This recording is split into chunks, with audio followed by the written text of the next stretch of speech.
Hey everybody, it's Micah from Bearhart Outdoors, and today I will be bringing you an outdoor arena review of the Victorinox Trekker. Stick around.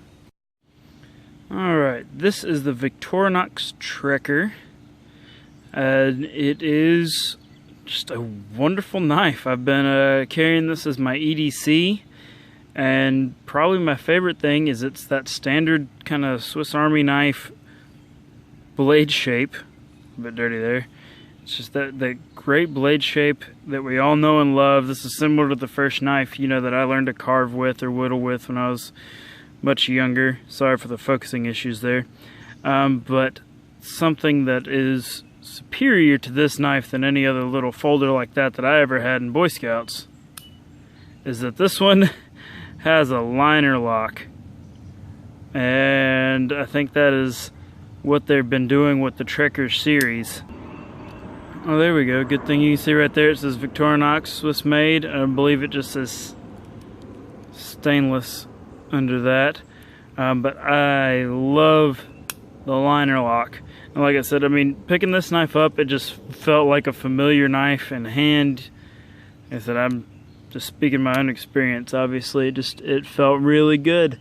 This one has the saw that I also loved on mine, and my Victorinox I keep in my bag has the same saw, and it's an excellent saw.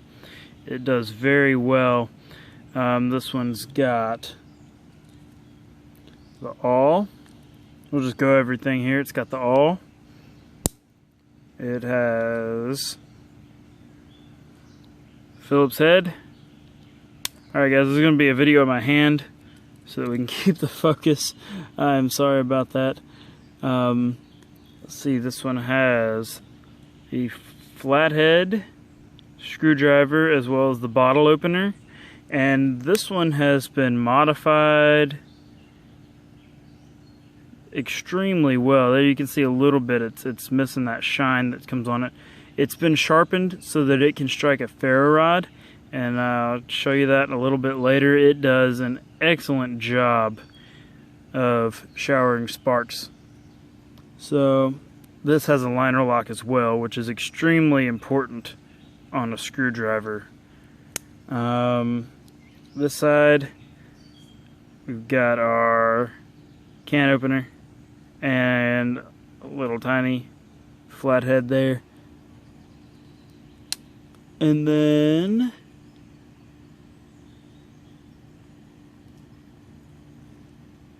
oh yeah, I keep thinking, I'm like, what else is there? Some more. It has the ever useful tweezers, and I do not say that sarcastically. There's many times I find myself trying to use my pliers as tweezers to get stuff out. It has a toothpick also, which can be quite useful. And then it has a little key ring. If you wanted to hook this to a keychain, that'd be pretty heavy. Wanted to kind of show this next to my Victorinox, which I'm not sure of the model, but you can see there's a considerable size difference.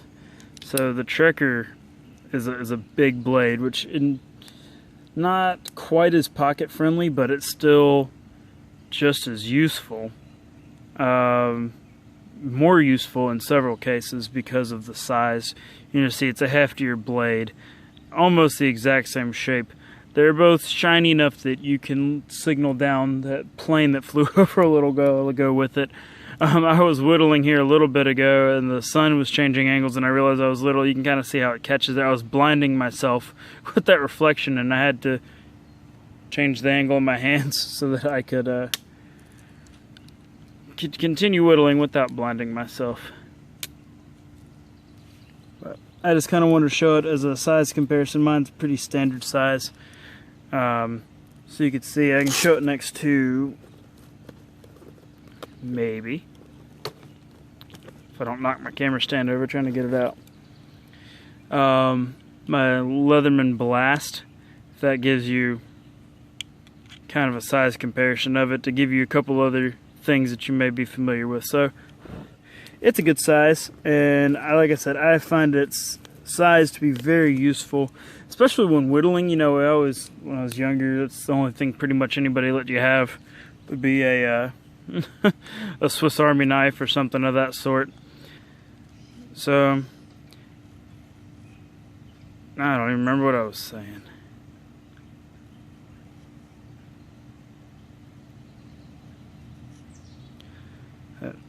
I do like the length of the blade. It is a lot easier to carve and whittle with, and then even do some of those finer tasks. It's just easier having the bigger handle that you can get a better control on.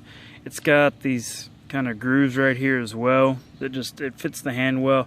Yeah, you kind of feel the liner lock and you feel a couple other things, but it's not a problem. It's not uncomfortable at all.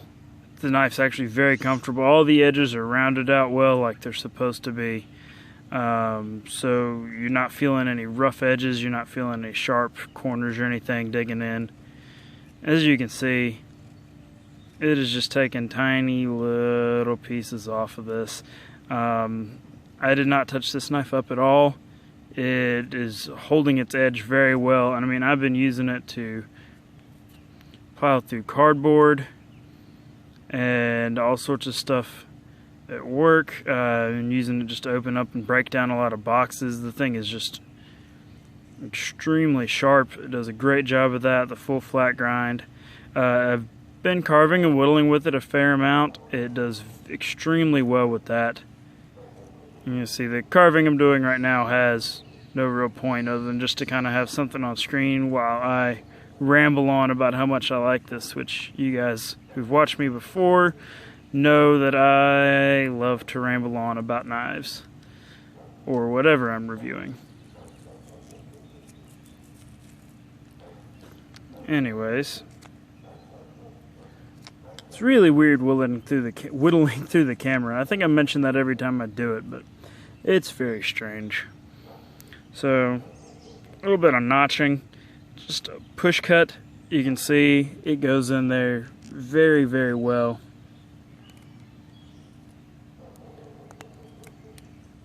And there you go. That was 3 here. We'll make it 4 to get all the way down there to that cut. That was 1 push and 3 swipes, and I've got a very good thick notch there. Looking for the square notches, it does that just fine too.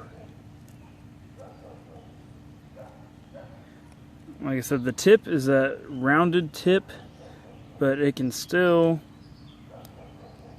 get in those little spots really well.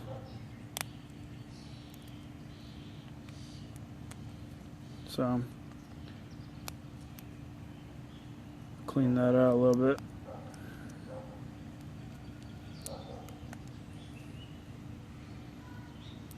And you can see where I'd kind of planed the stick out and I'd rounded up this side. Like I said, literally just sitting here just whittling with a little bit, having fun. And the knife is just extremely comfortable to hold. Sweet sawing action!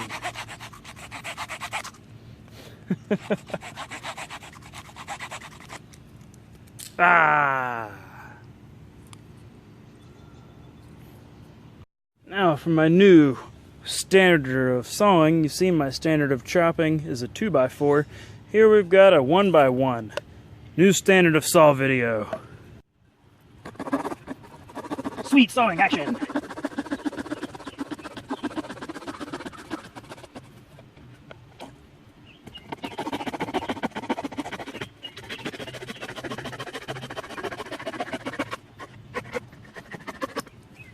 Ta-da!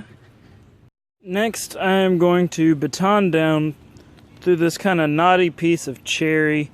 I mean, it's not real big, so I think this will be able to do it. And with this lockback feature, it means it's just about like a fixed blade, right? So I figured it'd be okay to go ahead and baton down with this.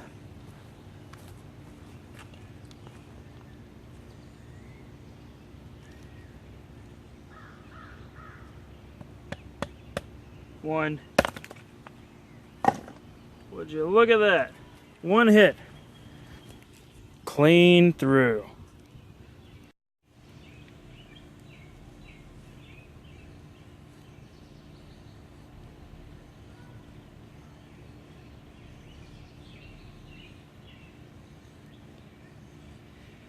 So this knife is comfortable even when you're coming down and doing something just repetitive over and over like feathers, where you tend to kind of want to grip it tighter, or at least I find I do. You know, some people do the little light feathers and it's not fatiguing on their hand at all, especially when I'm hitting something like that. I find a little knot. I find I just start bearing down on it. And that's just me, but you can go all day with this thing, and as you can see, I mean, these are just fine. Just want to show kind of, you know, detailed work. Feathering is one way of feeling out the edge and the grind of a knife. You know, it's not necessarily necessary to keep all the feathers attached, because if I'm, you know, just shaving off slivers right here, of course this knife makes it really easy to keep them attached, but I'm just shaving off pieces, you know, and I can collect them all right here, it'll be just fine. You know, they're not necessarily to keep them on the stick. It's just getting finer shavings, you know, to get your fire started with. And this knife is quite capable. As you can see though, it does just fine. It's just me. Alright, I couldn't not do it, so I went and got a little bit more tinder up.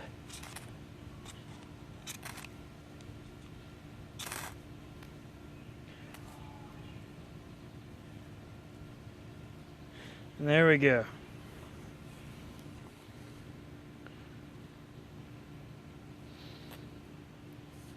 Just putting these liner locks in. I know there's a jet plane flying overhead. Good grief.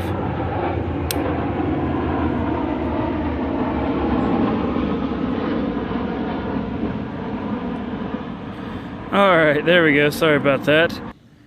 Maybe.